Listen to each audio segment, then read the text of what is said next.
Hi there, my name is Jake Riley, and today I'm going to be showcasing my map that I made in Trench Room called Hateforge Manor. What you're seeing right here is the front foyer of the map, an area that I wanted to be very wide open to sort of set the stage for how large the map was going to be, and I also made it so that there wasn't any enemies at the start of it. The reason that I wanted it to not have enemies in that area is so that the player has a sense of scale to the map and has a safe area for them to go to when they are in the middle of transitioning between the different rooms of the manor. The first area that the player is actually allowed to enter that involves an enemy is the dining room. The dining room is where the player is introduced to the swarmer enemy of the map, that being the Rottweiler. Now, when I decided to set this area up, I knew that there was going to be a bit of an issue, because the dining room would normally have a large table in it and not much else. So, how do you get the player to move into the room without there being an obvious tell that there's an enemy inside? Well, I made a trap, in which if the player passes through the doorway, a secret door opens up, bringing in the Rottweiler from outside. That room will also have some sort of secret in it that will reward the player for going into it after they have fought the Rottweiler. When I sat down to create the dining room encounter, there were a few things that I knew I wanted to introduce to the player right away. That being the super nail gun and the heavy enemy. As the player fights through the room, they encounter the heavy enemy and the super chain gun at the same time, creating a bit of a dilemma for the player. Do they deal with the new heavy enemy now, or do they try to rush to get the weapon at the risk of losing more health in order to deal with the enemy quicker?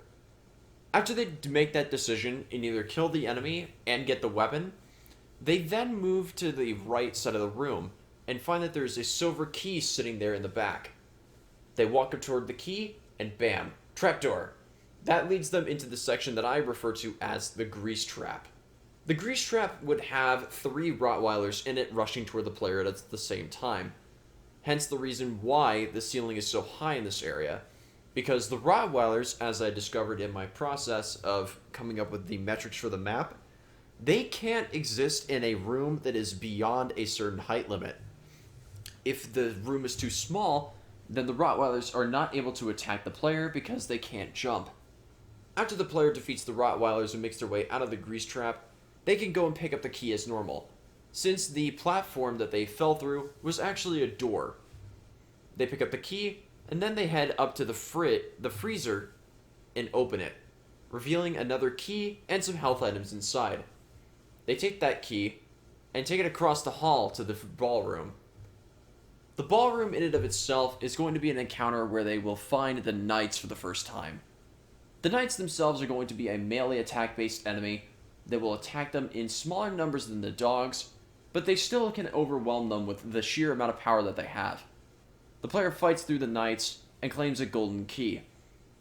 After the player gets the golden key, they go upstairs to the study. The study has another approach to solving the door problem that I discussed earlier with the encounter in the dining room.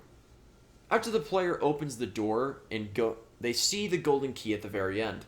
Instinctively, they'll rush toward it. Then, when they turn around, there's going to be 3 knights in the area that attack them all at once. They've been hiding behind the bookshelves and waiting for the player to come in. After the player defeats them and picks up the key, that's when 2 dogs and 1 wizard will spawn, introducing the player to the ranged enemy in the map. The wizard will rain down fire from above, while the dogs attack from below. The player, after defeating these enemies, now has some secrets that they can find. If they press the button on the left side, they open a door that leads into the freezer and has some secret goodies down there to reward their exploration. The button on the right, however, is a bit more simple. They just push the button and it moves the display case over a little bit, giving them some armor. Then comes Hateforge's personal master bedroom. The player goes in here and they fight through 1 heavy enemy, assumably Hateforge himself. They fight and defeat the heavy, and claim the key for themselves. This is the final key of the map, and unlocks the final area of it, the Undercroft. The Undercroft itself is a test of all the players' skills, and the acquisition of weapons that they have.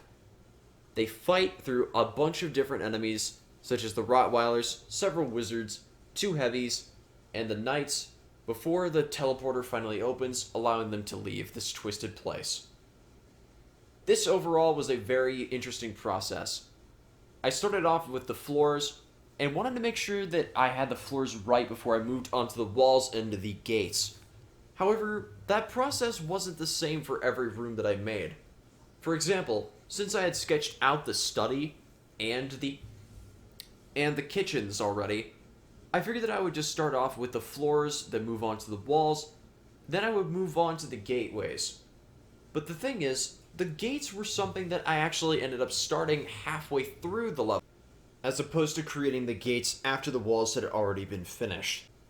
I'm still working on this map currently, and I hope to release a final version of it very, very soon. Thank you very much for watching, and I hope you have a good day.